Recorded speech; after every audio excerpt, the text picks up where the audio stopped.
अरे तुम बालक नहीं हो, आओ और आकर के हमारे साथ युद्ध करो। छोटे छोटे ग्वाला जो श्री कृष्ण के साथ में आए थे सब दौड़ करके आए। अरे कन्हैया घबराइयो मत भैया, हम सब तेरे साथ में हैं, तुझे चिंता करने की आवश्यकता ना है। आज इन दोनों को अपने पूतना वाले हाथ जरा दिखाई दे। कन्हैया मुस्कुराने लगे और कहते हैं तुम सबन की इच्छा हम अवश्य पूरा करेंगे। और ऐसा कह करके भगवान मल्लशाला में कूद पड़े हैं। बले न सह मुष्टिका, इधर मुष्टिक ने चाणूर ने कृष्ण को ललकारा तो मुष्टिक ने बलराम जी को ललकारा है। दाऊजी मुष्टिका सिर के साथ भिड़ गए हैं और बड़ा भयंकर मल्ल युद्ध प्रारंभ हो गया। अखाड़े में छिड़ गया है, पंजे से पंजा, एड़ी से एड़ी आपस में बंध गई हैं। अद्भुत आपस में मल्ल युद्ध होने लगा। देवियां जितनी वहां पर बैठी थी सब आपस में दुखी हो रही हैं कि देखो तो कितने दुष्ट हैं कि नन्हे नन्हे बालकों के साथ ये पहाड़ जैसे पहलवान युद्ध कर रहे हैं। सरासर अधर्म हो रहा है, अन्याय हो रहा है।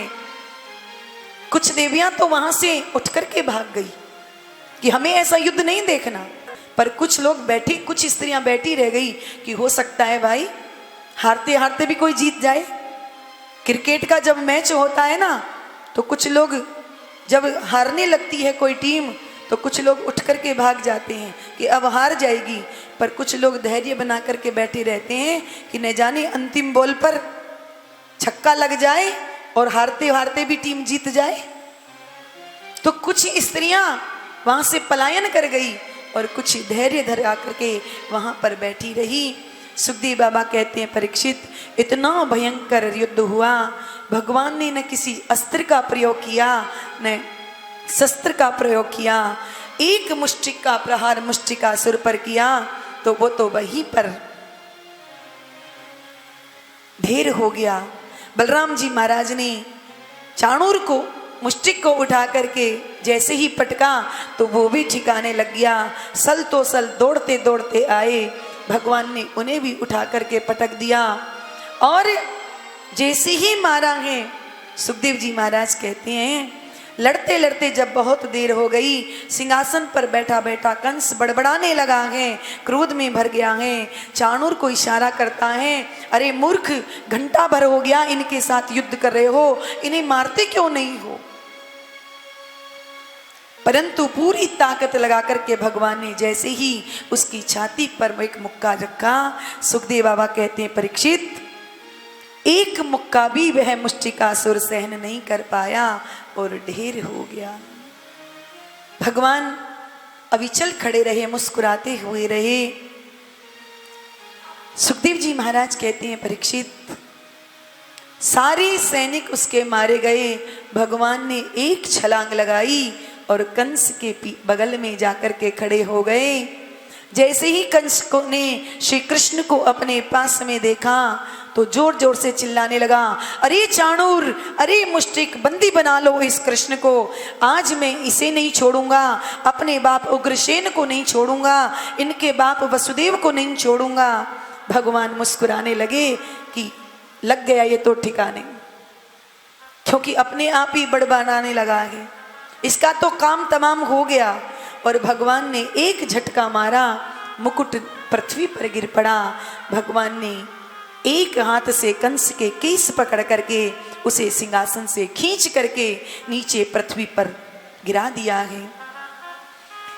कंस कहता है अरे मेरे केस को छोड़ दो, तुम मेरे केस बाल क्यों पकड़ रखे हैं। कन्हैया ने कहा मामा जी क्यों, पीड़ा हो रही है क्या। पर जाके पग ना फटी बिबाई, सो का जाने पीर पर आई। दूसरे के दुख को हम महसूस नहीं कर सकते, पर जब हमारे जीवन में संकट आता है तब पता चलता है हमें कि संकट कैसा होता है, दुख कैसा होता है। मामा जी अभी तक आपको पता नहीं था, पर अब पता चल गया। जब मेरी माँ को आप विदा कर रहे थे उस समय आकाशवाणी हुई थी कि अस्यास्त्वाष्टमो गर्भो हंताया बहसे बुदय। उसी समय तुमने मेरी माँ देवकी के केस पकड़ करके रथ से नीचे खींच लिया था, पर उस समय तुम्हें पता नहीं था कि केस पकड़ने से पीड़ा भी होती है। आज तुम्हें पता तो चला। और ऊपर सिंहासन से ही कंस को उठा करके भगवान ने नीचे पटक दिया और समस्त सृष्टि का भार लेकर के गोविंद उसकी छाती पर कूद पड़े हैं। आंखें पलट गई, मुख से रक्त वमन करता हुआ गोविंद को देखते देखते ही कंस का गोविंद ने उद्धार कर दिया है। बोलिए कंस मर्दन भगवान की जय। दौड़ करके ब्रजवासियों ने श्री कृष्ण को अपनी गोद में उठा लिया। सब जय जयकार करने लगे। देवकी और वसुदेव का वात्सल्य तो इतना उमड़ा है। सुखदेव जी महाराज कहते हैं, प्रभु कंस का जब उद्धार कर दिया श्री कृष्ण ने, कंस की पत्नी अस्ति और प्राप्ति रोती हुई आई हैं। भगवान ने दिव्य उपदेश दे करके उनके शोक को शांत किया है। भगवान तुरंत कारागार में गए, अपने नाना उग्रसेन जी को कारागार से मुक्त किया है प्रभु ने। और उग्रसेन जी को राज सिंहासन पर विराजमान किया। उग्रसेन जी महाराज ने कहा, कन्हैया तुमको राजा बनना पड़ेगा, तुम इस राज सिंहासन पर बैठो। भगवान ने कहा, नाना जी हमें महाराज ययाति का श्राप लगा हुआ है, यदुवंशी कोई भी राजा नहीं बन सकते, इसलिए राजा तो आपको ही बनना पड़ेगा। और श्री कृष्ण ने उग्रसेन जी महाराज को राज सिंहासन पर बिठा दिया। पुनः भगवान कारागार में गए। माता पिता वसुदेव और देवकी को कारागार से मुक्त किया है। आज पहली बार श्री कृष्ण बलराम को जब देवकी मैया ने देखा तो देवकी मैया का वात्सल्य उमड़ पड़ा, स्तनों से दुग्ध की धारा बहने लगी। मैया ने दो कृष्ण बलराम को अपने हृदय से लगा लिया है। श्री कृष्ण कहते हैं, माँ उस बेटे के जीवन को धिक्कार है जिस बेटे के होते हुए माता पिता को कष्ट उठाना पड़ता है। मेरे कारण आपको बहुत कष्ट उठाना पड़ा, मेरे अपराध को आप क्षमा करें। वसुदेव देवकी कृष्ण बलराम को राजभवन में लेकर के आए। सुखदेव जी महाराज कहते हैं, परीक्षित बाबा नंद को एकांत में बुला करके एक दिन श्री कृष्ण ने नंद बाबा से कहा, बाबा यदि आपकी आज्ञा हो तो मैं कुछ दिन मथुरा में निवास करना चाहता हूँ, अपने माता पिता की सेवा करना चाहता हूँ, आप लौट कर के वृंदावन चले जाएं। नंद बाबा का हृदय इतना व्यथित हो गया, पर कृष्ण की आज्ञा है। ब्रजवासियों को अपने साथ लेकर के नंद बाबा श्री धाम वृंदावन के लिए लौट गए हैं। सुखदेव जी महाराज कहते हैं, ब्रजवासियों को श्री कृष्ण का वियोग हो गया। दूसरी ओर देवकी वसुदेव प्रभु से मिलकर के निहाल हो गए। देवकी मैया के तो आनंद का परावार नहीं रहा। वसुदेव जी ने सबसे पहले अपने कुल पुरोहित श्री गर्गाचार्य जी महाराज को बुला करके दोनों बालकों का यज्ञोपवीत संस्कार कराया। गर्गाचार्य जी महाराज ने उन्हें गायत्री मंत्र दिया, विधिवत यज्ञोपवीत संस्कार कराया। गर्गाचार्य जी ने वसुदेव जी से कहा, वसुदेव बालक यदि माता पिता के प्रेम के कारण यदि अशिक्षित रह जाएं तो माता पिता का ये सबसे बड़ा दुर्भाग्य है। माता शत्रु पिता बैरी, ये न बालों न पाठिता है, न शोभते सभा मध्य हंस मध्य बकोदया। इसलिए सबसे पहले तुम इनकी शिक्षा की व्यवस्था करो, किसी श्रेष्ठ गुरुकुल में इन दोनों भाइयों को पढ़ने के लिए भेज दो। वसुदेव जी ने कहा, गुरुदेव आजकल कौन सा गुरुकुल श्रेष्ठ है? तो गर्गाचार्य जी महाराज ने कहा कि आजकल सबसे बढ़िया गुरुकुल तो उज्जैन में है, जिनके कुलपति हैं श्री सांदीपनी मुनि। उसी के गुरुकुल में आप कृष्ण बलराम को भेज दीजिए। तुरंत रथ में बैठा करके वसुदेव जी महाराज ने अपने दोनों पुत्रों को सांदीपनि मुनि के आश्रम में भेज दिया। अल्पकाल में ही प्रभु ने सभी विद्याओं को ग्रहण कर लिया। गुरुकुल में ही भगवान ने सुदामा सखा के साथ मैत्री की, उन्हें हृदय से लगाया। पर जब विद्या में गोविंद पारंगत हो गए, प्रभु जब लौटने लगे तो गुरुदेव से आकर के प्रार्थना की, गुरुदेव गुरु दक्षिणा में हम क्या सेवा करें। गुरुदेव ने कहा, बेटा मुझे तो कुछ नहीं चाहिए, यदि तुम्हारी देने की इच्छा है तो जाकर के गुरुकुल में अपनी गुरु माता से पूछ लो। कृष्ण बलराम दोनों गुरु माता के पास में आए और गुरु माता से प्रार्थना की। तो गुरु माता ने कहा, कृष्ण जब तुम दोनों भाई गुरुकुल यहाँ पर आए थे तो मैं अपने पुत्र को भूल गई थी, क्योंकि वर्षों पहले मेरा पुत्र समुद्र में डूब करके समाप्त हो गया था। आज तुम दोनों जब यहाँ से चले जाओगे तो मुझे अपने पुत्र की बहुत याद आएगी। यदि तुम गुरु दक्षिणा में कुछ देना चाहते हो तो मेरा वही पुत्र मुझे ला करके लौटा दो। गुरु माता की आज्ञा मान करके कृष्ण बलराम दोनों भैया गुरु माता को प्रणाम करके समुद्र के तट पर चले पड़े। समुद्र के सम्मुख आकर के समुद्र को गोविंद ने आदेश दिया, गुरु पुत्र प्रदीयताम, हे सागर तुम हमारा गुरुपुत्र हमें ला करके समर्पित करो। समुद्र प्रकट हो गया और हाथ जोड़ करके कहने लगा कि मुझे इस बारे में कुछ भी पता नहीं है, पर मेरे भीतर एक दैत्य छुप करके रहता है, शायद आपके गुरुपुत्र को उसने चुराया हो। भगवान समुद्र में प्रविष्ट हो गए, वहां गुरुपुत्र तो नहीं मिला, पर भगवान उस राक्षस को मार करके वहां से पांचजन्य नाम का शंख लेकर के आई और वहां से प्रभु सीधे यमराज के पास में गए। वहां जाकर के प्रभु ने अपने दिव्य पांचजन्य शंख को बजाया। धर्मराज दौड़ करके आए और द्वार पर आकर के प्रभु का बड़ा ही सुंदर स्वागत किया और प्रभु से प्रार्थना की, प्रभु आपका आगमन कैसे हुआ है।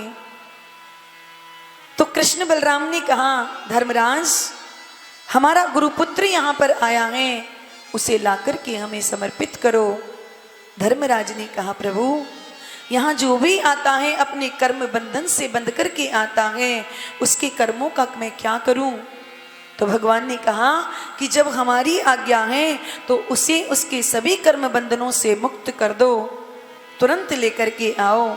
अरे भाई, जब राष्ट्रपति आ जाए तो फांसी से भी मुक्ति मिल जाती है। भगवान की आज्ञा सब कर्म बंधनों से खोल देती है। तुरंत धर्मराज उसके सब हिसाब को करके और गुरुपुत्र को ला करके गोविंद के चरणों में समर्पित किया। भगवान प्रसन्न हो गए और धर्मराज को आशीर्वाद देकर के वहां से प्रस्थान किया और गुरु दक्षिणा में गुरु माता को ला करके उनका पुत्र समर्पित किया है।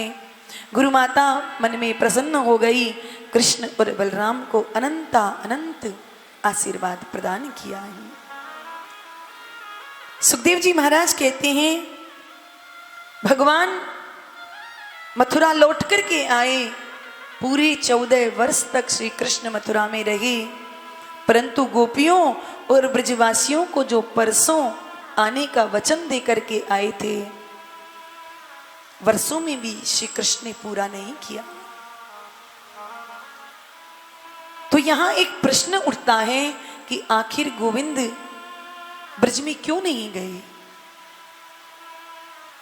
यदि भगवान ने ब्रजवासियों को वचन दिया था कि मैं परसों आऊंगा, तो फिर भगवान ने उस वचन को निभाया क्यों नहीं।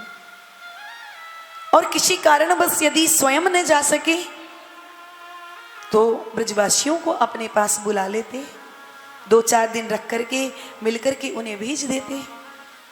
पर ना तो भगवान स्वयं गए, ना ब्रजवासियों को बुलाया। इसका क्या कारण था?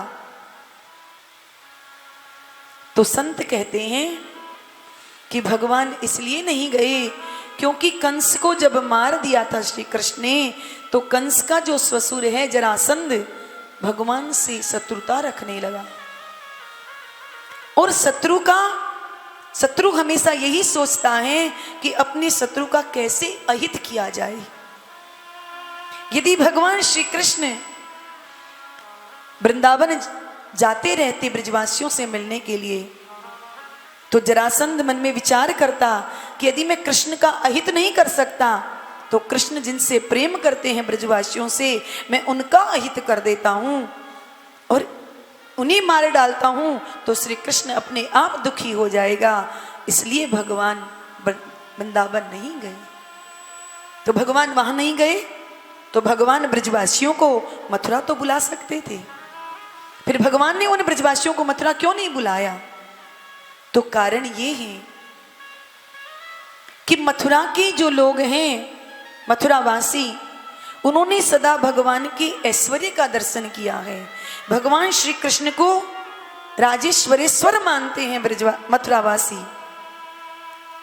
और ब्रजवासी श्री कृष्ण को अपना सखा मानते हैं। यदि भगवान ब्रजवासियों को मथुरा बुला लेते तो रसाभास हो जाता, क्योंकि भरी सभा में श्री कृष्ण बैठे हैं और वहीं कोई ग्वाला आकर के कहता, अरे कन्हैया चल कबड्डी खेलेंगे, तो कितना बड़ा रसाभास हो जाता। भगवान इन ब्रजवासियों के प्रेम को गुप्त रखना चाहते थे, किसी के सामने प्रकट नहीं करना चाहते थे, क्योंकि भगवान कहते हैं कि वन का कमल वन में ही खिला रहे तो अच्छा है, उसे यदि घर में ला करके रख देंगे तो वो मुरझा जाता है। इसलिए भगवान ने तो स्वयं मथुरा गए और ना ब्रजवासियों को कभी मथुरा बुलाया। पर भगवान जब से गुरुकुल से लौट करके आए हैं, भगवान को ब्रजवासियों की याद आती है। पर मथुरा में ऐसा कोई नहीं है जिसे श्री कृष्ण अपने मन की बात कह सके। अरे कोई ऐसा अंतरंग मित्र हो तो हम अपने मन की बात कह करके अपना मन हल्का कर लेते हैं, पर यहां मथुरा में ऐसा कोई नहीं है। गोविंद विचार करते हैं, एक है उद्धव, परंतु वो बृहस्पति जी का अग्रगण्य शिष्य है, विद्वानों में भी विद्वान है। वो ज्ञानी तो है पर प्रेमी नहीं है। इसलिए गोविंद ने सोचा कि यदि ये उद्धव ज्ञानी के साथ साथ प्रेमी और हो जाए तो कम से कम मैं अपने हृदय की बात तो इससे कह सकता हूं।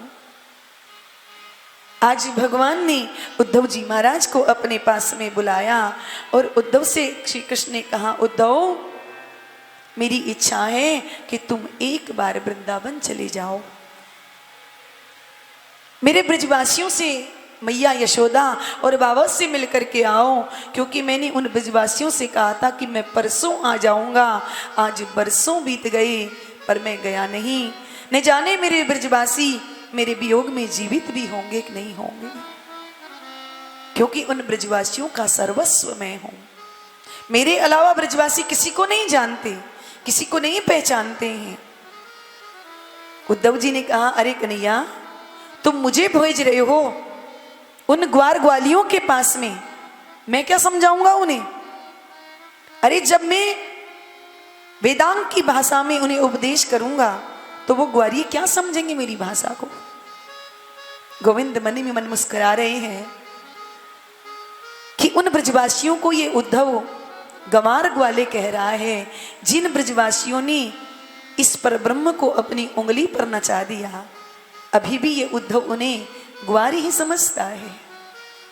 भगवान कहते हैं, कोई बात नहीं उद्धव, तुम जरा सरल भाषा में समझा देना, पर एक बार जाओ तो सही।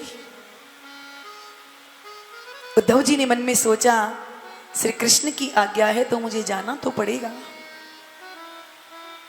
और उद्धव जी महाराज जैसे ही जाने के लिए उद्यत हुए, श्री कृष्ण ने रोक करके कहा, अरे उद्धव तुम मेरा ये पीतांबर पहन करके जाओ, मेरा ये मोर मुकुट लगा करके जाओ, क्योंकि मेरे ब्रजवासी मेरे सिवा किसी को नहीं जानते हैं। क्योंकि कम से कम यदि तुम मेरा पीतांबर पहन करके जाओगे, मेरा रथ लेकर के जाओगे, तो कम से कम मेरे ब्रजवासी तुमसे बात तो कर लेंगे, नहीं तो तुम्हारी तरफ देखेंगे भी नहीं। सुखदेव जी महाराज कहते हैं, अनेक प्रकार से जब प्रभु ने कहा, नंद उद्धव जी महाराज रथ में बैठकर प्रातः काल होते ही मथुरा के लिए प्रस्थान कर गए।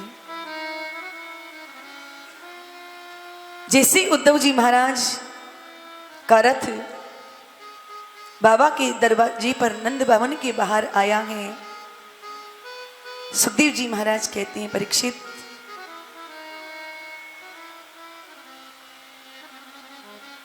अपने दरवाजे पर जब बाबा ने रथ को देखा, नंद बाबा दौड़ करके आए, क्योंकि उद्धव जी महाराज श्री कृष्ण की तरह सांवले थे, मोर मुकुट पहन रखा था, कृष्ण का पीतांबर ओढ़े हुए थे। नंद बाबा दौड़ करके आए और आकर के उद्धव जी को अपने हृदय से लगा लिया है। आंखों से अश्रु प्रवाहित हो रहे हैं, प्रेम पास में कस करके अब जकड़ लिया है उद्धव जी को। नंद प्रीत परिस्वरज्य वासुदेव दियार चेत। नंद बाबा को लगा कि मेरा श्री कृष्ण आ गया है, मेरा कन्हैया आ गया है, इसलिए वात्सल्य उमड़ पड़ा। प्रेमास्त्रों से उद्धव जी का अभिषेक कर दिया बाबा ने। पर जब अलग हटकर के ध्यान से देखा तो बाबा को होश आया कि ये तो कृष्ण नहीं है, कृष्ण जैसा है।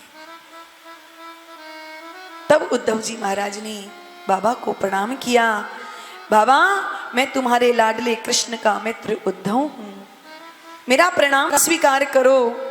बस इतना ही पर्याप्त था बाबा के लिए तो।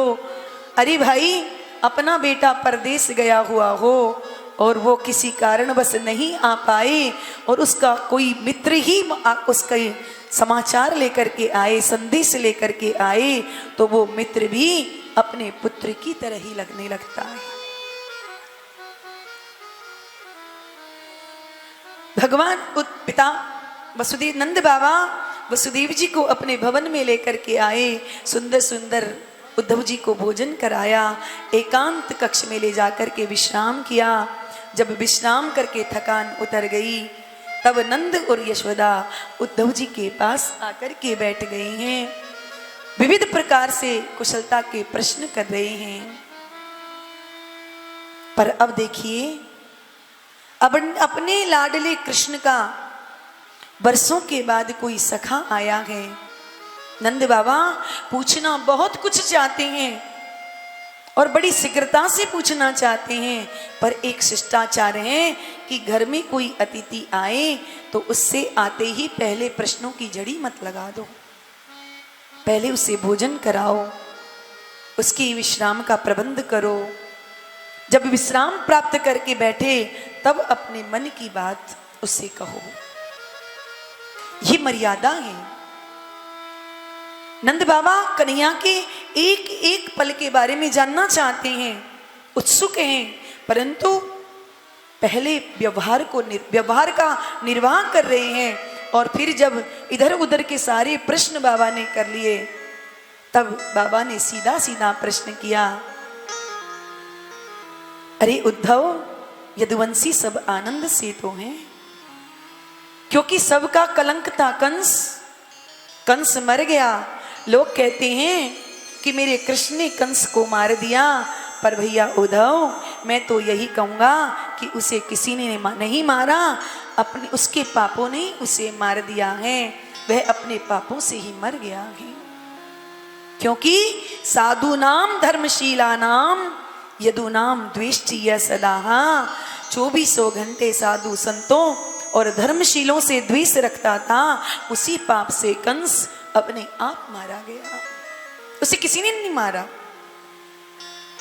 और जब इधर उधर की सारी बातें हो गई, अब नंद बाबा श्री कृष्ण की कुशलता का प्रश्न कर रहे हैं, क्योंकि उद्धव जी के सम्मुख नंद बाबा जानते हैं कि मैंने सीधा सीधा कृष्ण की चर्चा की, तो हो सकता है कि कृष्ण के स्मरण करने मात्र से मेरा कंठ अवरुद्ध हो जाए, मेरी स्थिति ये हो जाए कि मुझे अपने शरीर की सुध बुध ना रहे, इसलिए बाबा ने पहले इधर उधर की जब सारी बातें कर ली, तब श्री कृष्ण की चर्चा बाबा उद्धव जी से करते हैं।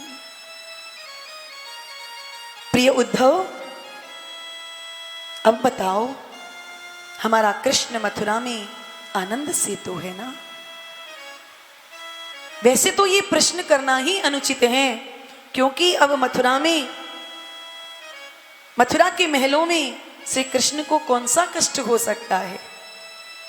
मथुरा में कौन सी उसे गाय चराने के लिए जंगल में जाना पड़ता है? यहां जब वृंदावन में था तब तो गायों को चराने के लिए वृंदारण्य में जाना पड़ता था, इधर उधर दौड़ना पड़ता था। पर अब तो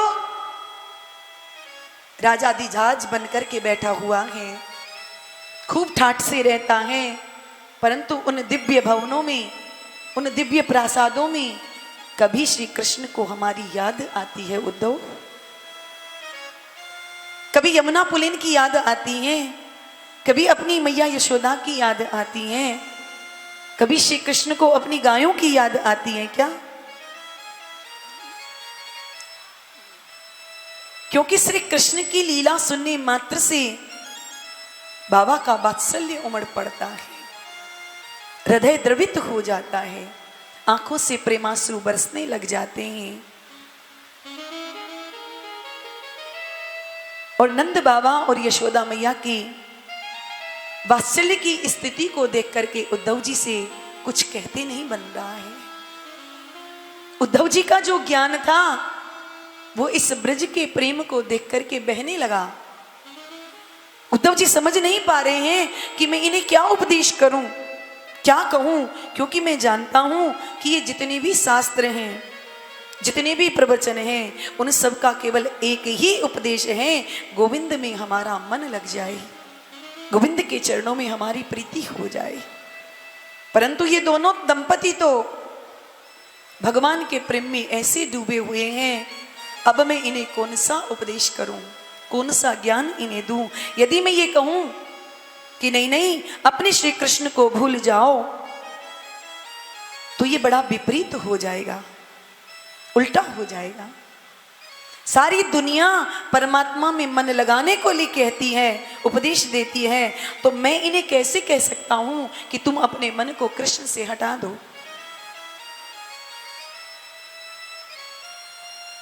और इनके मन को हटाना उचित भी नहीं है। उद्धव जी समझ नहीं पा रहे कि मैं बाबा को कौन सा उपदेश करूं। तो उद्धव जी प्रशंसा करने लगे हैं, क्योंकि प्रशंसा के अतिरिक्त उद्धव जी महाराज के पास और कुछ भी नहीं बचा। और बाबा से उद्धव जी महाराज कहते हैं, धन्य है बाबा आप दोनों, आपका मानव जीवन सार्थक हो गया। जो अखिल जगत के नियामक श्री नारायण हैं, आपकी इतनी अद्भुत रति और इतना अद्भुत प्रेम उनके प्रति है। बाबा पता है श्री कृष्ण कौन है? एक बार बाबा श्री कृष्ण का ध्यान कर ले और कहीं अंत काल में हमारे मुख से एक बार कृष्ण का नाम निकल जाए तो दोबारा इस भव सागर में आना नहीं पड़ता, दोबारा इस संसार में आना नहीं पड़ता है बाबा। इसलिए बाबा मैं तो आपसे यही कहता हूं कि आप श्री कृष्ण को परमात्मा मानो। वो श्री कृष्ण तुम्हारा बेटा नहीं है, वो तो घट घट वासी है। कि ने माता ने पिता तस्ये ने भार्या ने सुता दयः नात्मीयो ने पश्यामी न देहो जन्म एव चे। बाबा वो तो निर्गुण निराकार निरीह प्रकृति से परे है बाबा। जैसे प्रत्येक लकड़ी में आग होती है पर दिखाई नहीं पड़ती, पर जब दो लकड़ियों को पकड़ करके उनका मंथन किया जाता है, एक दूसरे से घर्षण किया जाता है, तो अग्नि अपने आप प्रकट हो जाती है। ऐसे ही बाबा तुम्हारी प्रीति, तुम्हारी भावना पुष्ट हो जाएगी। एक बार तुम श्री कृष्ण को भगवान मान करके देखो। जब उद्धव जी महाराज बाबा को उपदेश देने लगे तो बाबा ने कहा, अरे उद्धव तेरा उपदेश मेरी समझ में नहीं आ रहा है। तू कह रहा है कि मेरा कृष्ण साक्षात ब्रह्म है, परिपूर्ण परमात्मा है। मैं तो एक मोटी सी बात बताता हूं कि किसी का पागल बेटा भी घर छोड़ करके चला जाए, जो एकदम निकम्मा हो, किसी काम का ना हो, पर ऐसे पुत्र के प्रति भी माता पिता का प्रेम कम नहीं होता है। बिल्कुल वैसी ही परिस्थिति मेरी है। उद्धव, मेरी ये जो आंखें हैं उस कृष्ण का दर्शन करने के लिए लालायित बनी हुई हैं। कैसे तृप्त हो जाएंगी ये नेत्र उसके बिना।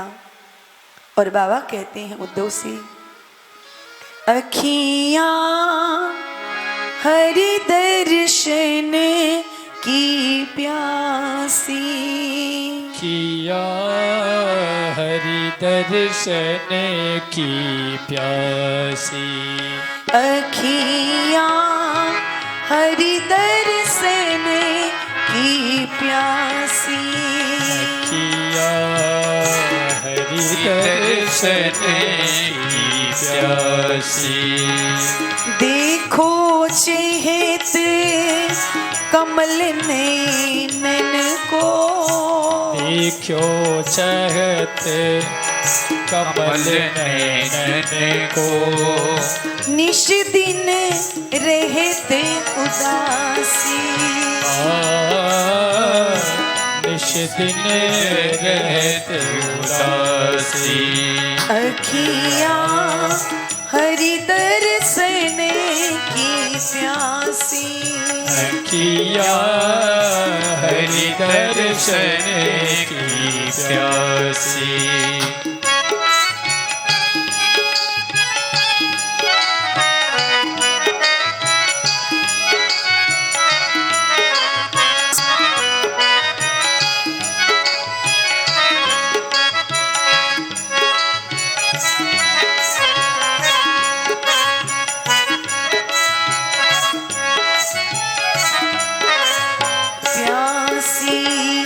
केसर तिलक मोतिन की माला, केसर तिलक मोतिन की माला, वृंदावन की वासी, वृंदावन की वासी। नेह लगाई छाड़ गई ऐसी, नेह लगाई छाड़ गए से, नेह लगाई त्याग गई ऐसी, नेह लगाई त्यागी गए ऐसे, तृण भर गई फांसी। किया हरि दर्शन की प्यासी, किया हरि दर्शन की प्यासी।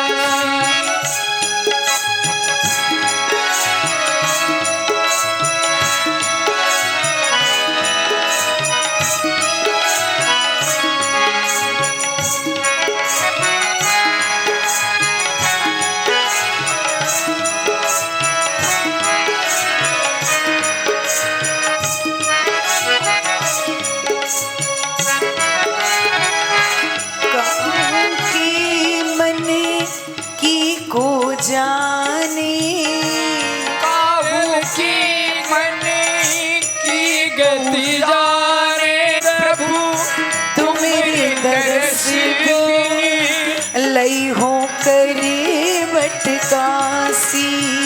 किया हरि दर्शन की प्यासी, किया हरि दर्शन की प्यासी। देखो चेत कमल नैनन को, देखो चैत कमल नैनन को, निज दिन रहते उदासी। किया हरि दर्शन की प्यासी। किया हरि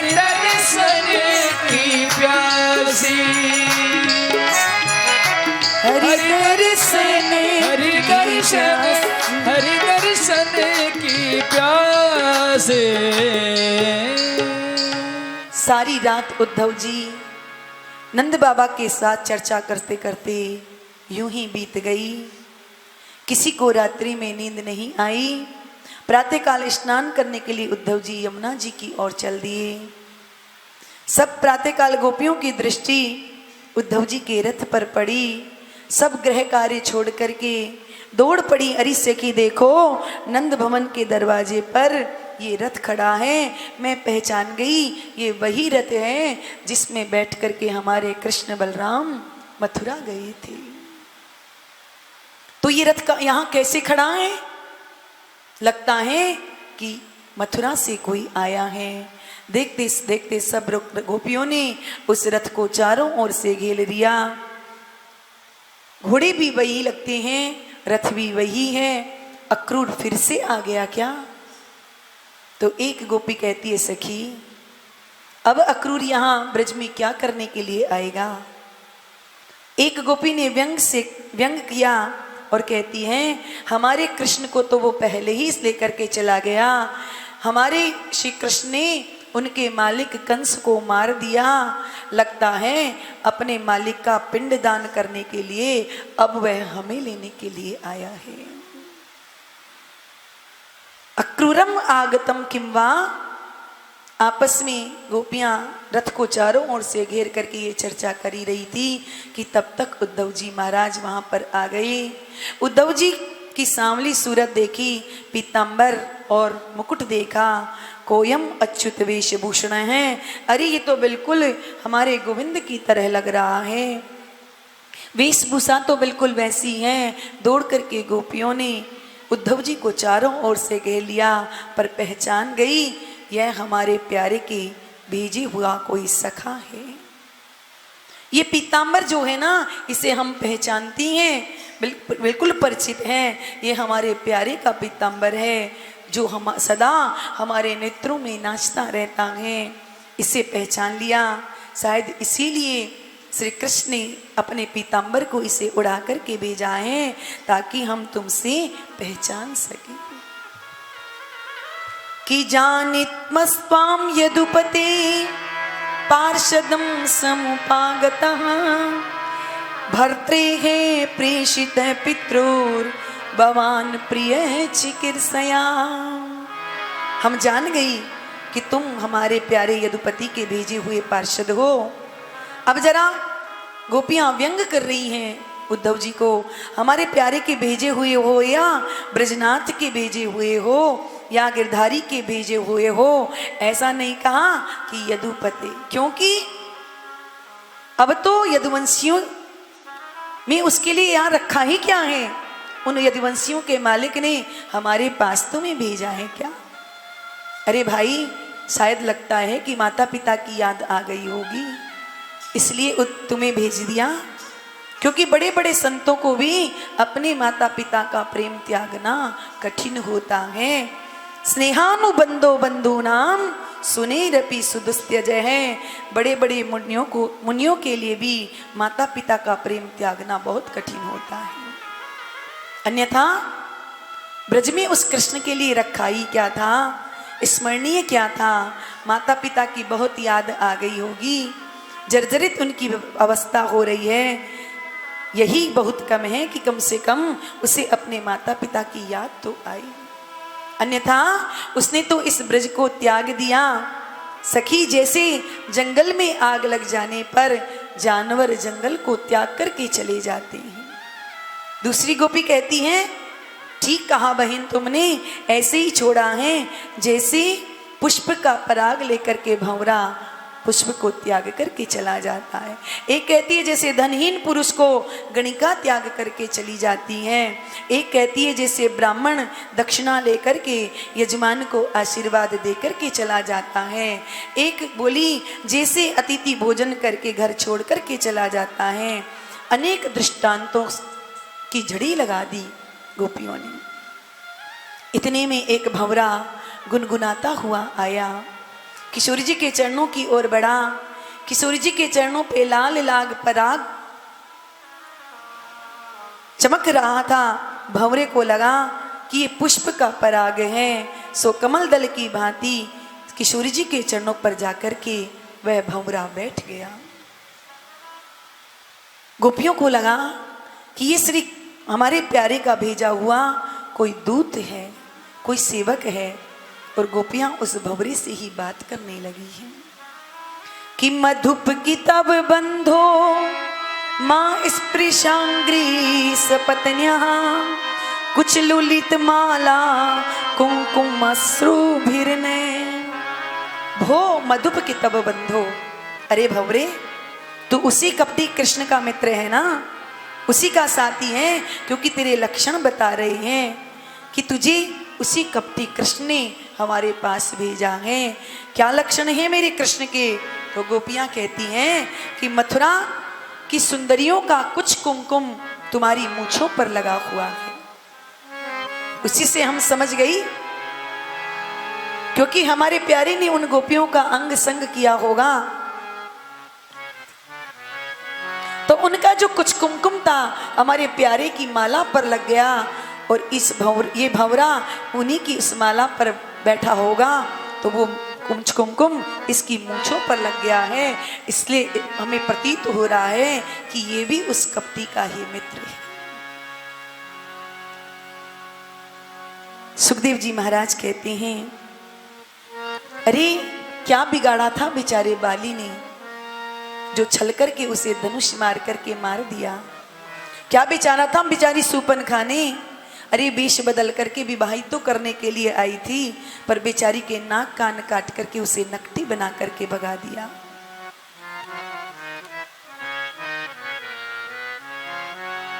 जिसने उस कपटी से प्रेम किया है उसको उसने धोखा दिया है। भंवरा वहां से उड़ करके चला गया।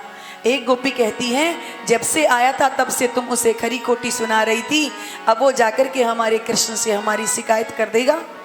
तो वह गोपी हाथ जोड़ करके उसे पुकारने लगी, बहव इव विभंगा भिक्षु चरिया चरंती।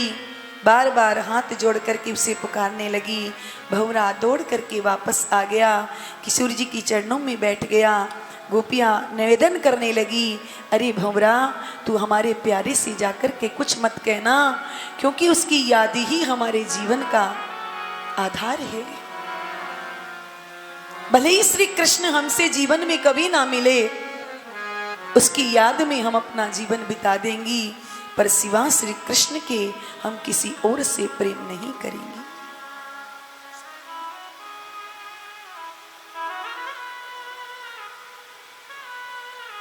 इस प्रकार से गोपियां भंवरे से बात करती हैं। सुखदेव जी महाराज कहते हैं, श्रुतियां बंदे नंद ब्रज स्त्रीणाम पाद रेणु अविक्ष्णसे, याशाम हरि कथोद्गीतम पुनाति भुवनत्रयम्। इन ब्रजबामाओं की चरण रज को उद्धव जी महाराज जब गोपियों को उपदेश करने आए, उनकी चर्चा सुनी तो उद्धव जी बेशुद्ध हो गए। 6 महीने के बाद उद्धव जी को होश आया है, तो अपने आप को उद्धव जी ने गोपियों के चरणों में पाया है। और उद्धव जी महाराज कहते हैं कि इन ब्रजबामाओं की चरण रज को सत सत नमन है, जो त्रिभुवन को पावन कर रही हैं। इसलिए ब्रज के रसिक संत कहते हैं कि उस ब्रह्म को वेदों में कहाँ ढूंढते फिर रहे हो, वृंदावन के वृक्ष वृक्ष में लता लता में गोविंद विराजमान हैं। वृंदावन के वृक्ष को मरम न जाने कोई, या जहां डाल डाल और पात पात पे राधे राधे होए। उद्धव जी महाराज ने आज उस ब्रजबामाओं को वचन दिया है कि देवियों, आज का सूर्यास्त बाद में होगा, श्री कृष्ण तुमसे आकर के पहले मिलेंगे। और उद्धव जी महाराज प्रभु से प्रार्थना करते हैं, प्रभु यदि मुझे जन्म मिले तो इस ब्रजमंडल में मिले, यदि मानव का जन्म न मिले तो कोई लता पता ही बना देना, पर इस ब्रजमंडल की बनाना, ताकि इन ब्रजबामाओं के चरण रज जो उड़ती है वो मेरे मस्तक पर गिर जाए तो मैं पवित्र हो जाऊं, मैं पावन हो जाऊं। उद्धव जी महाराज ने दौड़ लगाई और जैसे ही श्री कृष्ण के भवन में प्रविष्ट हुए। श्री कृष्ण ने जैसे ही उद्धव जी को देखा, दौड़ करके उद्धव जी को अपने हृदय से लगा लिया। आओ आओ ज्ञानी जी महाराज। 1 घंटा के लिए कह करके गए थे, 6 महीने बीत गए, क्या हुआ? उद्धव जी महाराज कहते हैं, अरे कन्या, मैंने निष्ठुर बहुत देखे पर तेरी जैसा निष्ठुर नहीं देखा। जिन ब्रजबामाओं को कह करके आए थे कि मैं परसों आ जाऊंगा, आज बरसों बीत गए, तुम लौट करके नहीं गए। प्रभु समझ गए कि इस पर प्रेम का संपुट लग गया है, इसके ज्ञान की गुदड़ी पर प्रेम का संपुट लग गया है। अब तक श्री उद्धव जी महाराज ज्ञानी थे, पर जब से ब्रज से लौटे हैं उद्धव जी प्रेमी हो गए हैं। उद्धव जी को अपने हृदय से लगाया और जैसे अर्जुन को दिव्य चक्षु दे करके भगवान ने अपने विराट स्वरूप का दर्शन कराया था, ऐसे ही उद्धव जी महाराज को भी प्रभु ने अपने दिव्य ब्रजधाम का दर्शन कराया है, जहाँ नंद बाबा, यशोदा मैया, किशोरी राधा, समस्त ब्रजबामाएं गोविंद के पास विराजमान हैं। उद्धव जी महाराज गोविंद को बार बार प्रणाम करते हैं।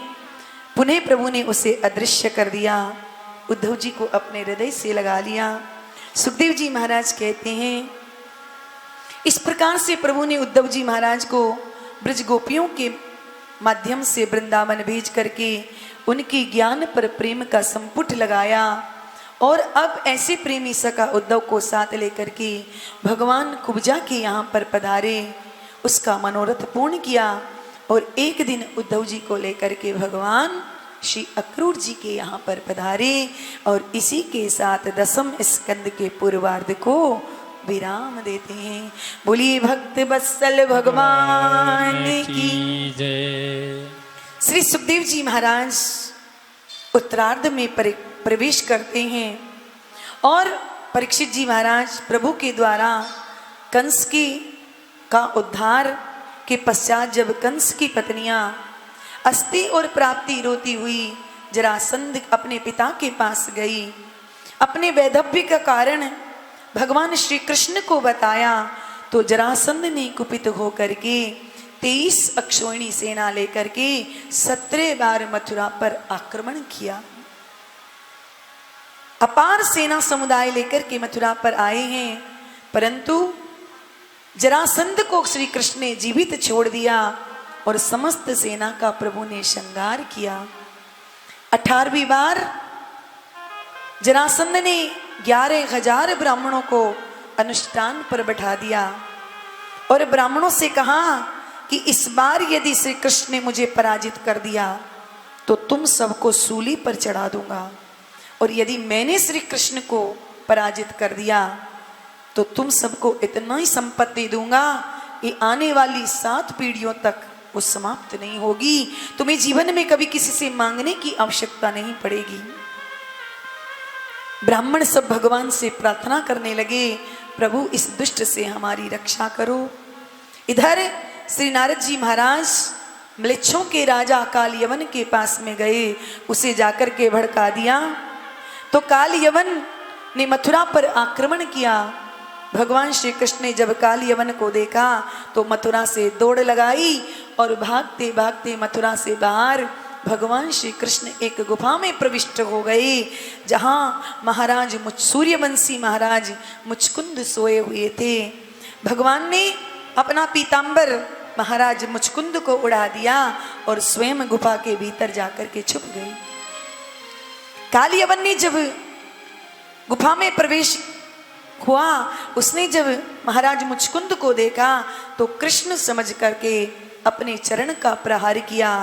जैसे ही महाराज मुचकुंद उठ करके बैठे, उनकी नेत्र दृष्टि पड़ते ही काल यवन जल करके भस्म हो गया। भगवान गुफा से लौट करके आए और जरासंध महाराज मुचकुंद को अपनी पराभक्ति का वरदान दिया। यही महाराज मुचकुंद द्वापर में नरसिंह मेहता बनकर के प्रकट हुए और भक्ति का प्रचार और प्रसार किया। 18वीं बार जरासंध ने मथुरा पर 23 अक्षौहिणी सेना के साथ आक्रमण किया। प्रभु ने दाऊ भैया से कहा, दाऊ दादा हमें तो रण छोड़ करके भागना पड़ेगा। दाऊ जी ने कहा, अरे कृष्ण कन्हैया, बड़ी बदनामी हो जाएगी, लोग हमें रण छोड़ कहेंगे। श्री कृष्ण ने कहा, कोई बात नहीं दाऊ भैया, माखन चोर चीर चोर तो कहते ही हैं, यदि रणछोर और कह देंगे तो अपना क्या बिगड़ेगा, अपनी तो पदवी बढ़ जाएगी। और जैसे ही जरासंध ने मथुरा पर आक्रमण किया, भगवान मथुरा छोड़ करके भागे और जाकर के प्रवर्षण पर्वत पर चढ़ गए। जरासंध ने चारों ओर काष्ठ लगा करके प्रवर्षण पर्वत में आग लगा दी। जरासंध ने सोचा कि कृष्ण बलराम जल करके मर गए, वह लौट करके मगध चला आया। पर श्री कृष्ण बलराम दोनों समुद्र के तट पर कूद गए और समुद्र के बीचों बीच एक टापू के ऊपर भगवान ने दिव्य सोने की द्वारिका का निर्माण किया है और समस्त मथुरा वासियों को सोते हुए द्वारिका में ले आए। और 25 वर्ष की अवस्था में भगवान श्री कृष्ण द्वारिकाधीश बन गए। बोलिए द्वारिकाधीश भगवान की जय। प्रभु का प्रथम विवाह भगवती लक्ष्मी स्वरूपा रुक्मणी जी के साथ में संपन्न हुआ। परीक्षित ने कहा, गुरुदेव, इस विवाह के बारे में मैंने एक विचित्र बात सुनी है कि भगवान भीष्मक सुताः रुक्मणी रुचिरानना राक्षसेन विधानेन उपयेमि इति श्रुतम्। मैंने ऐसा सुना है कि हमारे प्यारे प्रभु द्वारिकाधीश का प्रथम विवाह रुक्मणी जी के साथ राक्षस विधि से हुआ था। क्या ये बात सत्य है? तो सुखदेव बाबा कहते हैं, परीक्षित, तुमने बिल्कुल ठीक सुना है, ऐसा ही हुआ था। परीक्षित ने कहा, महाराज जरा बताइए कि हमारे प्रभु ने ऐसा क्यों किया? तब श्री सुखदेव जी महाराज कहते हैं, सुनो राजन, कि राजा सीद भीष्मको नाम विदर्भाधिपति रे महान तस्य पंचा भवन पुत्राः कन्यका च वरानना। विदर्भ देश के राजा भीष्मक, इनकी बेटी का नाम है रुक्मणी। परम विदुषी भीष्मक महाराज के 5 बेटा हैं, रुक्मी, रुक्मरथ, रुक्मबाहु, रुक्मकेशी और रुक्ममाली। पांचों भाई यों की इकलौती बहन है रुक्मणी। एक दिन महाराज भीष्मक अपने 5 पुत्रों को लेकर के बैठे थे और महाराज भीष्मक ने कहा कि हमारी पुत्री रुक्मणी परम विदुषी है, विवाह के योग्य हो गई है, और मैंने ऐसा सोचा है कि द्वारिकाधीश श्री कृष्ण के साथ में अपनी पुत्री रुक्मणी का विवाह कर दूं। अन्य भाई तो कुछ नहीं बोले पिता की बात सुन करके, परंतु रुक्मी उसी समय अपने सिंहासन से खड़ा हो गया और महाराज भीष्मक से कहने लगा, महाराज, मैं उस भगोड़े के साथ अपनी बहन का विवाह कभी नहीं होने दूंगा। महाराज भीष्मक ने कहा, बेटा, ज्यादा व्याख्यान करने की आवश्यकता नहीं है, ठीक है, तुम्हें विवाह नहीं करना तो मत करो। और रुक्मी उसी समय सभा छोड़ करके वहां से चला गया। लौट करके आया और महाराज भीष्मक से कहा, पिताजी, परसों बारात आ रही है, बेटा तुमने कहा सगाई की, कहां से बारात आ रही है? तो रुक्मी ने कहा, महाराज, ऐसे वैसे जगह पर रिश्ता नहीं करके आया हूं। चेदी नरेश दमघोष पुत्र शिशुपाल परसों बारात लेकर के आएगा। आप रुक्मणी से कह देना कि वो शिशुपाल के गले में ही वरमाला डाले। जो ये शब्द रुक्मणी के कानों में पड़े, रुक्मणी जी अपनी भाभी के पास जाकर के रोने लगी। भाभियों ने रुक्मणी को समझाया, रुक्मणी, रोने से कुछ नहीं होगा, तो फिर क्या करूं?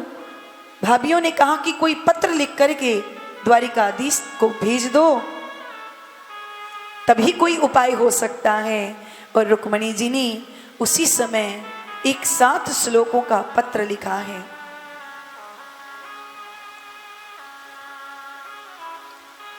सुखदेव जी महाराज कहते हैं उस पत्र को लिख करके ब्राह्मण को बुला करके वो पत्र ब्राह्मण के हाथ में दिया और कहा, ब्राह्मण देवता ये मेरा पत्र नहीं है, मेरे प्राण हैं। आप शीघ्रता से द्वारिका जाइए और ये पत्र द्वारिकाधीश श्री कृष्ण को दे दीजिए। ब्राह्मण देवता दौड़ करके द्वारिका में पधारे। भगवान उस समय अपनी सुधर्मा सभा में बैठे हुए थे। जैसे ही पंडित जी का प्रवेश हुआ, एकदम अकिंचन ब्राह्मण को देखते ही भगवान खड़े हो गए अपने आसन से और आकर के ब्राह्मण देवता से कहने लगे, बताइए ब्राह्मण देवता, आप मेरे इस दुर्ग में कैसे पधारे हैं? आपके आने का कारण क्या है? आप ऐसा कौन सा गोपनीय कार्य करने के लिए यहाँ पर पधारे हैं? पंडित जी ने तुरंत रुक्मणी जी का वह पत्र निकाल करके भगवान के हाथ में थमा दिया और कहा, जल्दी से पढ़ लीजिए महाराज, सब समझ में आ जाएगा। पत्र पढ़ करके भगवान ने कहा, पंडित जी महाराज आप ही सुना दीजिए इस पत्र को। क्योंकि पंडित जी महाराज कहते हैं, महाराज ये कोई राजनीतिक पत्र नहीं है, ये प्राइवेट पत्र है, आप इसे पढ़ लेंगे तो सब समझ जाएंगे। भगवान ने कहा, पंडित जी हम अपने ब्राह्मणों से कभी कोई चीज नहीं छुपाते हैं, इसलिए इसमें जो लिखा है आप निर्भीक होकर के हमें सुना दीजिए। और रुक्मणी जी ने उस पत्र में जो कुछ लिखा, पंडित जी ने उसे पढ़ना प्रारंभ कर दिया कि श्रुत्वा गुणान भुवन सुंदर शृण्वतान्ते निर्विश्य कर्ण विवरई हरितोंग तापम रूपम दृशाम दृशिमला मखिलार्थ लाभम त्वय्यच्युता विसति चित्रम पत्रपम में।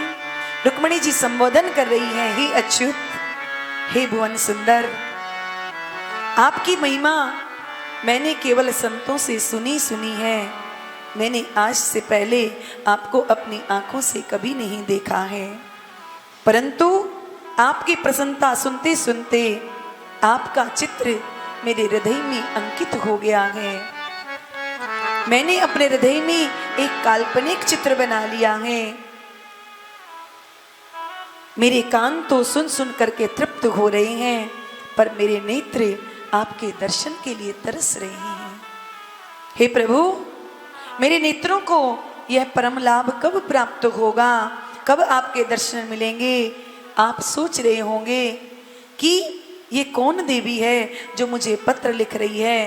प्रभु, मैंने तो आपका चित्र अपने हृदय में बना लिया है और आपको ही अपना जीवन सर्वस्व समझ लिया है, परंतु दुर्भाग्य से परसों मेरी बारात आ रही है और ऐसा न हो कि शेर के भाग को कोई गीदड़ उठा कर के ले जाए, इसलिए आपको सावधान कर रही हूं प्रभु कि आप आइए और अपना वीरता का शुल्क दे करके मुझे यहां से लेकर के जाइए। आप कहोगी, देवी वीरता तो हम तब दिखाएंगे ना जब तुम्हारा हरण करने के लिए आएंगे। अरे तुम्हारा हरण करेंगे तो तुम्हारे भाइयों से हमें युद्ध करना पड़ेगा, तुम्हें अच्छा लगेगा क्या? तो रुक्मणी जी कहती हैं, प्रभु ऐसा ना करना, मेरे भाइयों का वध मत करना, आप मुझे लेने के लिए आएंगे ये नहीं करना। इसका एक उपाय मेरे पास और है कि अंतः पुरांतरचरी मनिहत्य बंधुस त्वामुद्बहि कथमिति प्रभदायुपायम पूर्वे द्युरस्ति महति कुलदेवी यात्रा यस्याम बहिर्नववधू गिरिजामुपेयात्। रुक्मणी जी पत्र में लिखती हैं, प्रभु हमारे कुल की परंपरा है कि जिस कन्या का विवाह होता है वह विवाह से पूर्व अपनी सखियों के साथ नगर के बाहर माँ गौरी का पूजन करने के लिए जाती हैं। मैं भी अपनी सखियों के साथ नगर से बाहर पूजन करने के लिए जाऊंगी। आप वहीं पर पधारिएगा। मैं सब तैयारी रखूंगी भगवान, पर विवाह करूंगी तो केवल आपसे, आपके अलावा मैं किसी से विवाह नहीं कर सकती। चाहे मुझे 100 जन्म लेने पड़े, पर मैं बिना आपके किसी और से विवाह नहीं करूंगी। पूरा पत्र ब्राह्मण देवता ने भगवान श्री कृष्ण को पढ़कर के सुना दिया। भगवान मुस्कुराए और पंडित जी से बोले, पंडित जी यही स्थिति हमारी हो रही है जैसी रुक्मणी की हो रही थी। ब्राह्मण देवता चौंके, महाराज आपकी क्या स्थिति हो रही है? तो भगवान ने मुस्कुराते हुए कहा, पंडित जी जैसे हमारे बारे में सुनकर के रुक्मणी ने अपने हृदय में हमारा एक चित्र अंकित कर लिया, ऐसे ही वहाँ के भी कभी कोई संत यहाँ आ जाते हैं और रुक्मणी की जब प्रशंसा करते हैं तो हमारे हृदय में भी रुक्मणी का एक स्थान बन गया है। पर अब तक हमें मालूम नहीं था कि रुक्मणी हमारे बारे में क्या सोचती है, पर अब हम उनके भाव से, स्वभाव से परिचित हो गए हैं, तो अब देर करने की आवश्यकता नहीं। पंडित जी ने कहा, तो महाराज मेरे लिए क्या आज्ञा है? भगवान ने कहा, तो चलो। और पंडित जी का हाथ पकड़ करके भगवान तुरंत अपने अंतःपुर से बाहर निकले। भगवान ने दिव्य रथ को तैयार किया, बड़े सुंदर सुंदर अश्व उसमें लगाए और उस रथ में पंडित जी को बैठा करके प्रभु ने ऐसा चाबुक चलाया घोड़े पर कि घोड़ा हवा से बातें करने लगा। उसी समय दाऊ जी महाराज आए। दाऊ जी ने जब कृष्ण कन्हैया को रथ में बैठ करके जाते हुए देखा तो कन्हैया को आवाज लगाई, अरे कृष्ण कन्हैया द्वारिकाधीश कहाँ जा रहे हो? तब तक तो कन्हैया का रथ न जाने कहां से कहां पहुंच गया। बलराम जी द्वारिका में लौट करके आए और सेनापति से पूछने लगे कि ये तुम्हारे द्वारिकाधीश कहां गए हैं रथ में बैठ करके? तो उद्धव जी ने बताया, महाराज कुंडलपुर से एक पंडित जी आए थे, पत्र लेकर के आए थे। भगवान श्री कृष्ण उनका हाथ पकड़ करके अपने अंतःपुर में लेकर के गए। अब दोनों में क्या चर्चा हुई हमें कुछ नहीं मालूम, बस अभी अभी भवन से बाहर निकले और रथ में बैठ करके जाते हुए हमने देखा है। इसके बीच में क्या हुआ हमें कुछ नहीं पता। दाऊ जी महाराज ने कहा, तो ये बात सत्य है कि पंडित जी कुंडलपुर से आए थे? हाँ महाराज, ये बात बिल्कुल सत्य है। तो बलराम जी कहते हैं कि आगे का हमको सब पता है, महाराज आपको क्या पता है? बोले, कुंडलपुर की जो राजकुमारी रुक्मणी है उनका परसों स्वयंवर है और वहां से पत्र आया है, इसका मतलब दाल काली है, कुछ ना कुछ गड़बड़ है। और वहां शिशुपाल जरासंध जैसे दुष्ट राजा भी आएंगे, हमारा कृष्ण कन्हैया कहीं अकेला ना पड़ जाए, इसलिए दाऊ जी ने पूरी नारायणी सेना को चलने का आदेश दे दिया।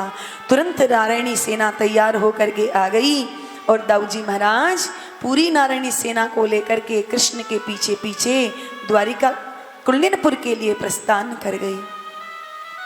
इधर रुक्मी ने आकर के महाराज भीष्मक को सूचना दी, महाराज बारात जनवासे में आ गई है, आप सगाई की सामग्री लेकर के आओ। भीष्मक महाराज सगाई की सामग्री लेकर के चलने लगे। बीच मार्ग में सेवक ने सूचना दी, महाराज हमने अभी अभी नगर के बाहर द्वारिकाधीश श्री कृष्ण को देखा है।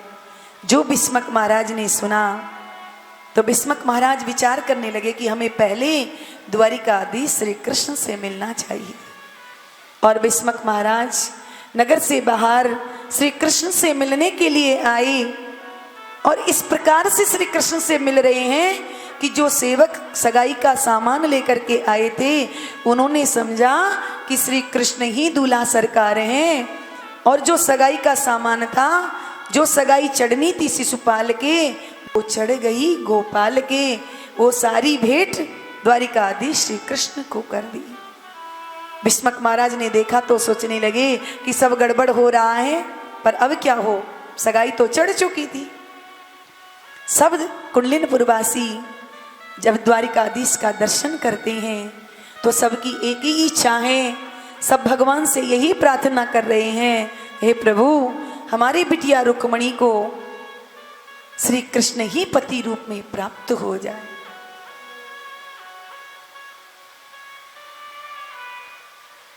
भगवान श्री कृष्ण ने मन में विचार किया कि महाराज हमें कुंडलिनपुर आने के लिए कह रहे हैं और वहां रुक्मणी मंदिर में हमारी प्रतीक्षा कर रही होगी, विलंब करना ठीक नहीं है। कुंडलिनपुर के लिए महाराज ने, श्री कृष्ण ने कहा, राजन अभी तो हम बहुत जल्दी में हैं, पर हमारा तो कुंडलिनपुर आना जाना लगा ही रहेगा। और इतना कहकर के श्री कृष्ण वहां से चले गए। भीष्मक महाराज ने सोचा कि हमें भी यहाँ ज्यादा नहीं रुकना चाहिए। भीष्मक महाराज भी वहां से चले गए। सुखदेव बाबा कहते हैं, परीक्षित, पंडित जी ने श्री कृष्ण से कहा, कन्हैया हमारे लिए क्या आज्ञा है? तो श्री कृष्ण ने कहा, आप रुक्मणी जी को जाकर के कह दें कि उन्होंने जैसा पत्र में लिखा है वैसा ही होगा। इधर रुक्मणी जी का मन नहीं लग रहा महल में, इधर से उधर चक्कर लगा रही हैं। पर जैसे ही पंडित जी महाराज महल में प्रवेश करते हैं, नाचते हुए, लाठी को घुमाते हुए महल में प्रवेश कर रहे हैं, और आने वाले की चाल और ढाल देख करके पता चल जाता है कि ये काम बना करके आया है अथवा बिगाड़ करके आया है। रुक्मणी जी ने दौड़ करके पंडित जी के चरणों में प्रणाम किया और कहा कि मेरे प्रभु ने क्या आज्ञा की है? ब्राह्मण देवता ने कहा, रुक्मणी प्रभु ने कहा है कि जैसा आपने पत्र में लिखा था वैसा ही होगा। रुक्मणी जी तो प्रसन्न हो गई, भीतर गई, सुंदर षोडशोपचार श्रृंगार 16 श्रृंगार किए, हाथ में पूजा की थाल लेकर के रुक्मणी जी अपनी सखियों के साथ माँ गौरी का पूजन करने के लिए नगर से बाहर चल पड़ी। इधर शिशुपाल के जो बराती आए थे उन्होंने जाकर के शिशुपाल को सूचना दी, महाराज हमने अभी अभी नगर के बाहर द्वारिकाधीश श्री कृष्ण को देखा है। जो शिशुपाल ने सुना, शिशुपाल के तो होश उड़ गए। अरे जरासंध अब क्या होगा? जरासंध ने कहा, घबराओ मत, चिंता मत करो, मैं भी तो तुम्हारे साथ आया हूं। और सेवकों ने कहा, महाराज आपको चिंता करने की आवश्यकता नहीं, हम यहाँ फोकट में माल जिमने नहीं आए, हम रुक्मणी की सुरक्षा करेंगे। और रुक्मणी जी अपनी सखियों के साथ में मंदिर में प्रविष्ट होती हैं।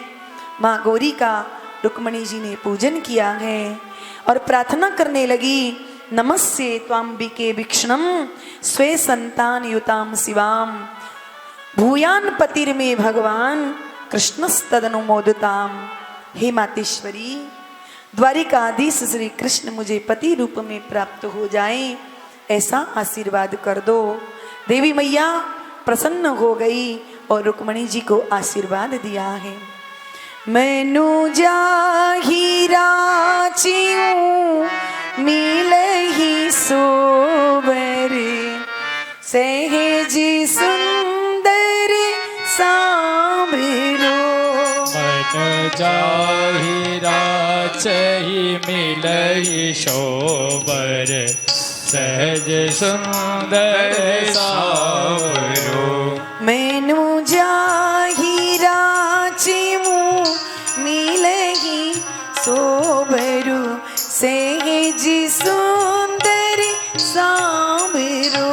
मन जाहि राचहि मिलहि शोबर सहज सुंदर सांभरो। करुणा निधान सुजान शील स्नेह जानत रावरो। करुणा निधान सुजानशील स्नेह जानत रावरो। मैनू जाही राचहि मिलहि शोबर सहज सुंदर सांभरो। मैया का आशीर्वाद रुक्मणी जी को मिल गया। गोविंद की सांवली सलोनी सूरत को हृदय में विराजमान किए। जब रुक्मणी जी मंदिर से बाहर आती हैं तो क्या देखती हैं कि विशाल सैन्य समुदाय चारों ओर मंदिर के खड़ा हुआ है। रुक्मणी जी तो एकदम घबरा गई। हे भगवान, मैंने तो प्रभु से कहा, पत्र में लिखा था कि मंदिर में कोई नहीं होगा, यहाँ तो इतनी बड़ी भारी सेना खड़ी हुई है, अब क्या होगा? और इस विशाल सेना में मेरे द्वारिकाधीश प्रभु कौन से हैं, मैं कैसे पहचान पाऊंगी, क्योंकि मैंने तो आज से पहले उन्हें कभी देखा नहीं है। परंतु इतना विश्वास है कि वो लाखों में अलग होंगे। रुक्मणी जी मंथर गति से धीरे धीरे आगे बढ़ती जा रही हैं। अपनी चंचल चपल नेत्रों से चारों ओर रुक्मणी जी देख रही हैं। दृष्टि घुमा घुमा करके मेरे प्यारे प्रभु कहाँ हैं। सैनिकों ने जब रुक्मणी जी को के सौंदर्य को देखा तो सब मोहित हो गए। कोई कहता है वाह, इनकी चाल देखो कितनी गजब की है। कोई कहता है हाँ, इसके विशाल बाल देखो कैसे लहरा रहे हैं। कोई कहता है इसका हृदय का हार देखो कैसा जगमगा रहा है। सब सैनिक रुक्मणी जी के सौंदर्य का वर्णन किए जा रहे हैं और भगवान सावधान हैं रुक्मणी जी को ले जाने के लिए। सैनिकों के बगल में आकर के श्री कृष्ण खड़े हो गए और सैनिकों की दृष्टि रुक्मणी जी पर है और रुक्मणी जी की दृष्टि द्वारिकाधीश श्री कृष्ण को ढूंढ रही है। एक एक सैनिक को रुक्मणी जी ध्यान से देख ही रही थी कि उसी समय द्वारिकाधीश पर रुक्मणी जी की दृष्टि पड़ी। जैसे ही नेत्र से नेत्र मिले, भगवान ने तुरंत हाथ उठा करके रुक्मणी जी को इशारा किया, देवी जी हम ही हैं। और भगवान धीरे धीरे उस सैन्य समुदाय में घुसते चले आए और रुक्मणी जी का हाथ पकड़ा और रुक्मणी जी को रथ में बिठा, जैसे ही रथ में बिठा करके चलने लगे, सैनिक कहते हैं वाह कैसी सुंदर जोड़ी है, कैसी इनकी चरण की पादुका चमक रही है। और जैसे ही रथ में बैठ करके गोविंद ने चाबुक चलाया, रथ हवा से बातें करने लगा तो सैनिक आपस में चर्चा कर रहे हैं, अरे भैया देखो कैसा सुंदर रथ है, हवा से बातें करते हुए दौड़ रहा है। तब तक एक सैनिक कहता है भैया हम लोग यहाँ पर क्यों खड़े हैं? तो दूसरा कहता है भैया हम रुक्मणी की सुरक्षा के लिए खड़े हैं।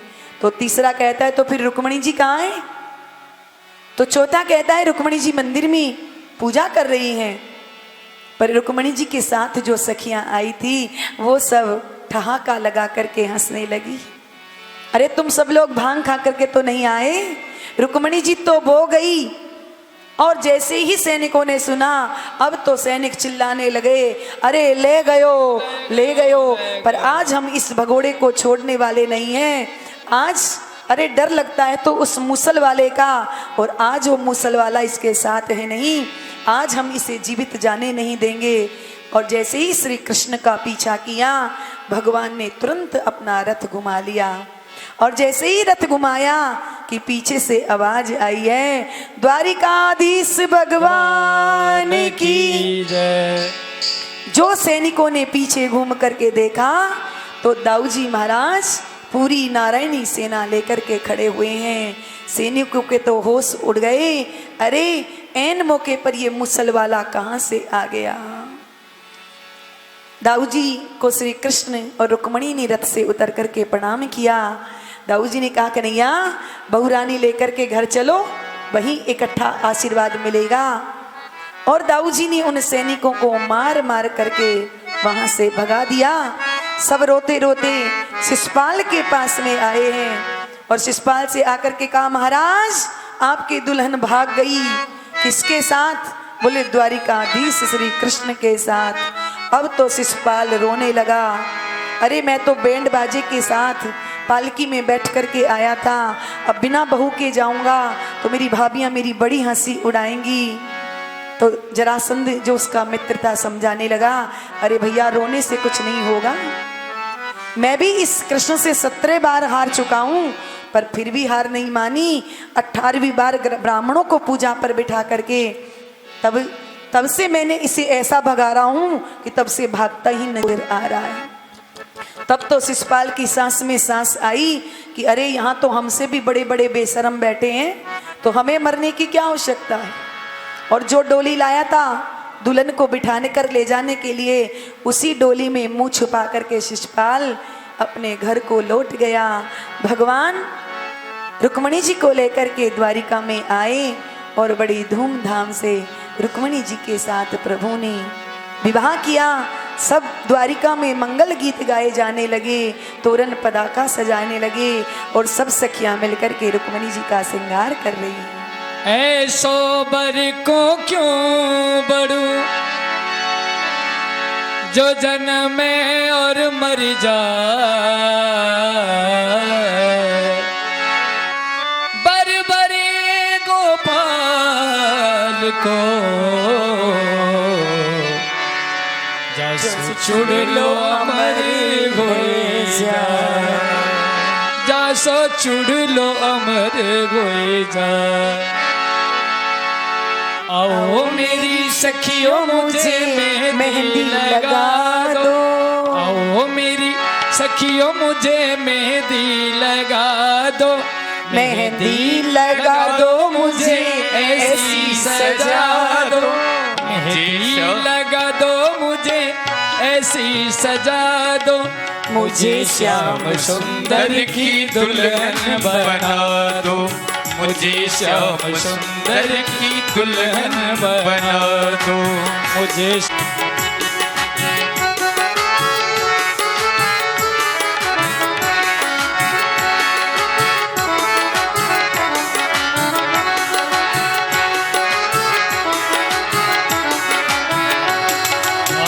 सत्संग में मेरी बात चलाई, सत्संग में मेरी बात चलाई, सत्संग में मेरी बात चलाई, सतगुरु ने मेरी कीनी सगाई, सतगुरु ने मेरी कीनी सगाई, उनको भुला के हाथ लेवा तो करा दो, उनको भुला के हाथ लेवा तो करा दो, मुझे श्याम सुंदर की दुल्हन बना दो, मुझे श्याम सुंदर की दुल्हन बना दो।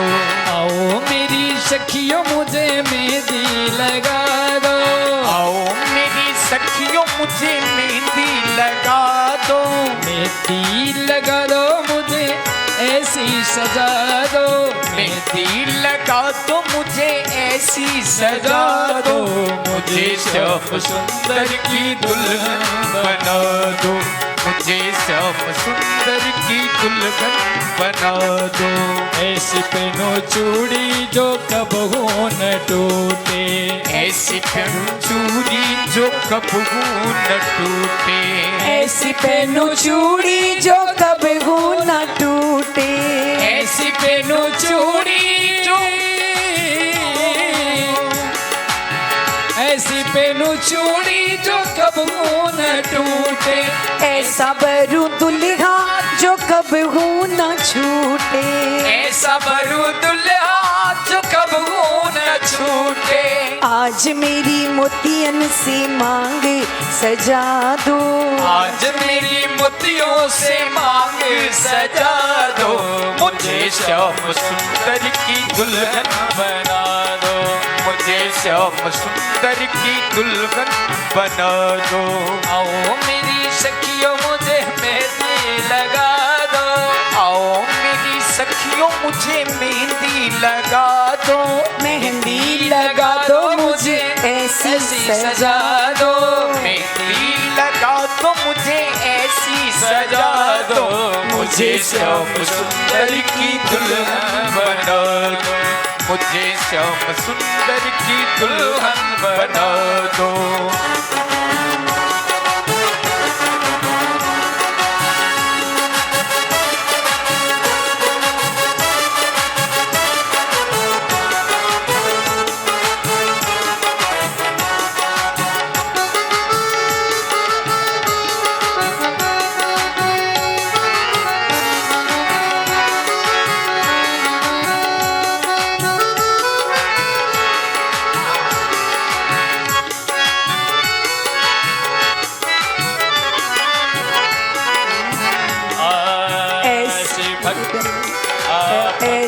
पहनू साड़ी जो कबहू न छूटे।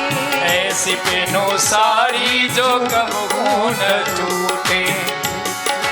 भक्ति का सुरमा मैं आँख में लगाऊं, भक्ति का सुरमा मैं आँख में लगाऊं। ओ भक्ति का सुरमा मैं आँख में लगाऊं, भक्ति का सुरमा मैं आँख में लगाऊं। दुनिया से नाता तोड़ उनकी हो जाऊं, दुनिया से नाता तोड़ उनकी हो जाऊं। सतगुरु को बुला के मेरे फेरे तो करा दो, सतगुरु को बुला के मेरे फेरे तो लगा दो।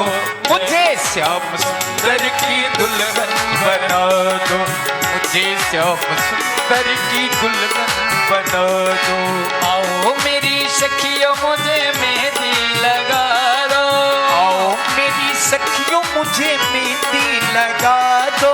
मेहंदी लगा दो मुझे ऐसी सजा दो, मेहंदी लगा दो मुझे ऐसी सजा दो। मुझे श्याम सुंदर की दुल्हन बना दो, मुझे श्याम सुंदर की दुल्हन बना दो। बांध के घुंघरू में उनको रिझाऊं, बांध के घुंघरू में उनको रिझाऊं। बांध के घुंघरू में उनको रिझाऊं, बांध के घुंघरू में उनको रिझाऊं। लेके एक तारा में श्याम श्याम गाऊं, लेके एक तारा में श्याम श्याम गाऊं। सखियों को बुला के मुझे विदा तो करा दो, सखियों को बुला के मुझे विदा तो करा दो।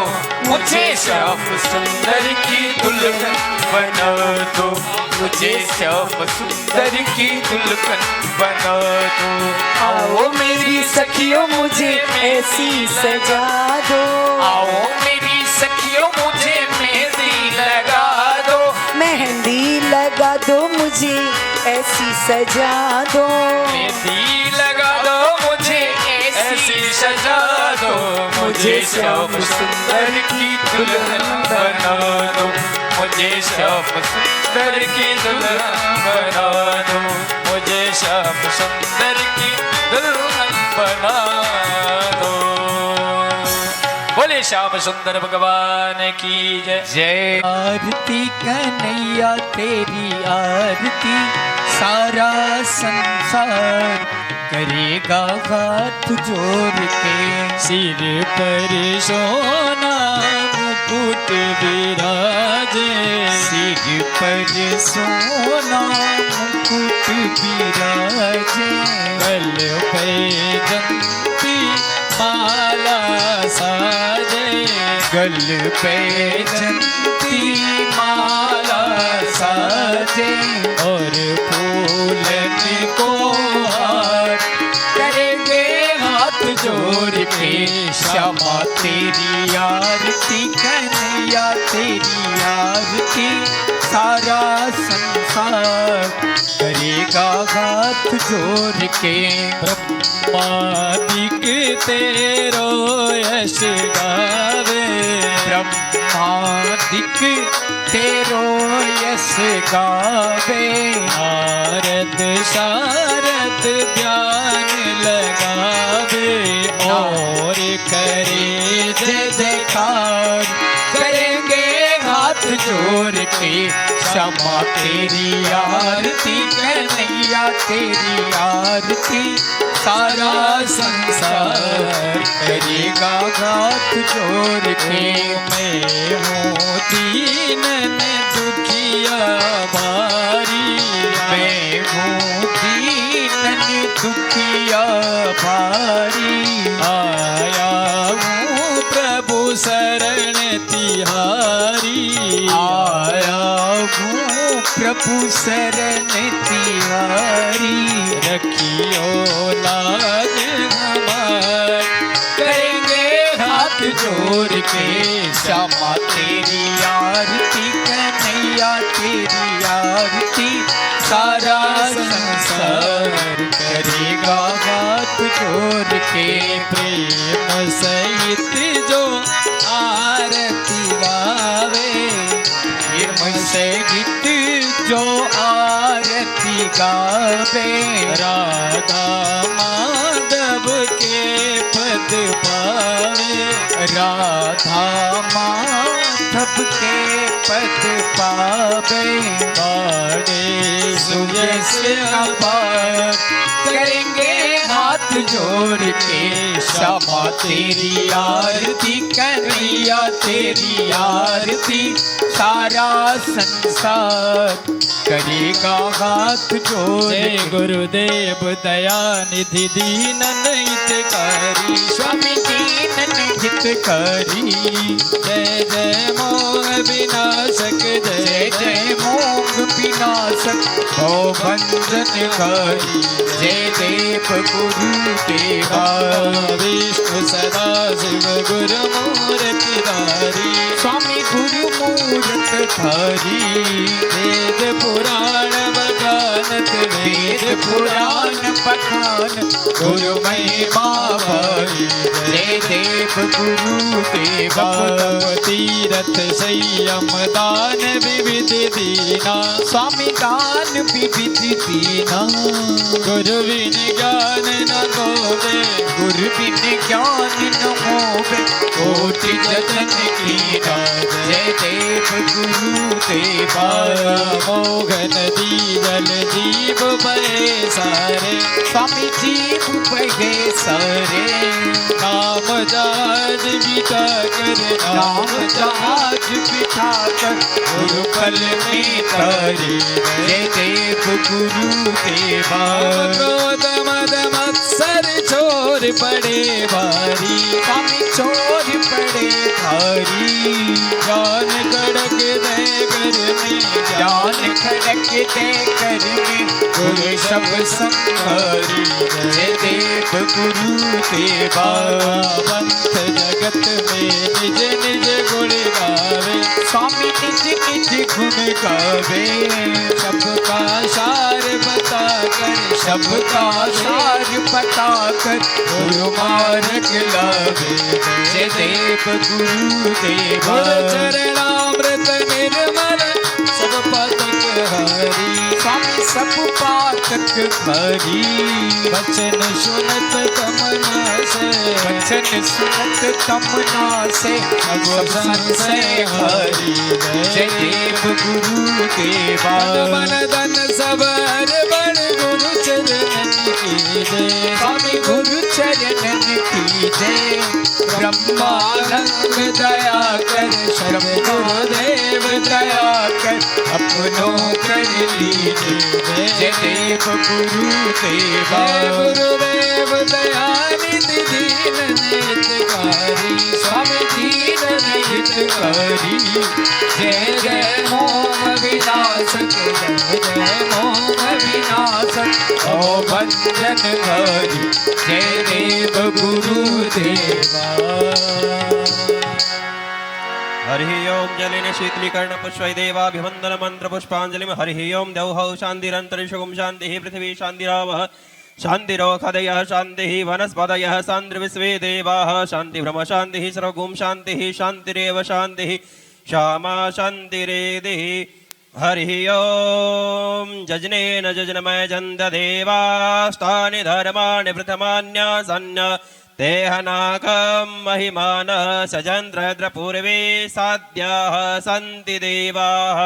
हरि ओम एकदन्ताय विद्महे वक्रतुण्डाय धीमहि तन्नो दन्ति प्रचोदयात्। हरि ओम दामोदराय विद्महे रुक्मणीवल्लभाय धीमहि तन्नो श्रीकृष्णः प्रचोदयात्। हरि ओम वृषभानुजायै च विद्महे कृष्णप्रियायै च धीमहि तन्नो श्रीराधा प्रचोदयात्। हरि ओम अंजनीनन्दनाय विद्महे केसरीपुत्राय धीमहि तन्नो श्रीहनुमत् प्रचोदयात्। हरि ओम परब्रह्मणे च विद्महे गुरुदेवाय धीमहि तन्नो सद्गुरु प्रचोदयात्। सेवन्तिकावकुलचम्पकपाप्टलाब्जै पुण्यागजादिकरवीररसालपुष्पै बिल्वाप्रवालतुलसीदलमञ्जरीभिः त्वं पूजयामि जगदीश्वर मे प्रसीद नानासुगन्धिपुष्पाणि ऋतुकालोद्भवानि च पुष्पाञ्जलिर्मया दत्तं गृहाण परमेश्वर एवं हस्तगतमन्त्रपुष्पाञ्जलिं समर्पयामि।